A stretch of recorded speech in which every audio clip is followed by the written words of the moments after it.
Sebuah video dibagikan di media sosial @memomedsos jadi sorotan warganet, Rabu, tanggal 29 Desember tahun 2021.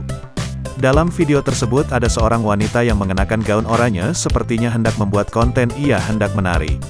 Ia tampak berputar-putar di sebuah tiang lampu yang ada di dalam sebuah mall. Namun secara mengejutkan, tiang lampu yang disentuhnya itu mendadak roboh dan pecah. Sontak wanita itu tampak gelabakan saat kejadian. Meski sudah berusaha menahan agar tak jatuh, rupanya kesialan itu tak bisa dihalangi lagi.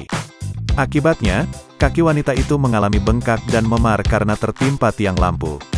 Tak sampai di situ, akibat tiang lampu yang roboh, manajemen yang menjadi lokasi kejadian meminta ganti rugi. Warganet kemudian menyoroti kejadian yang dianggap aneh. Menurut mereka, pemasangan tiang lampu diduga menyalahi standar keamanan. Itu mah disengaja gak sesuai sok pemasangan tiang. Bahaya kayak gitu di tempat umum, tulis akun Usmanaley 8206. Ada yang lihat kayak G dipasang baut gak sih? Cuman ditempelin sama lem glukol kayaknya, tulis akun my_motifikasiku. Kalau aku yang jat mbaknya, aku yang minta ganti rugi. Masang lampu gas safety blast.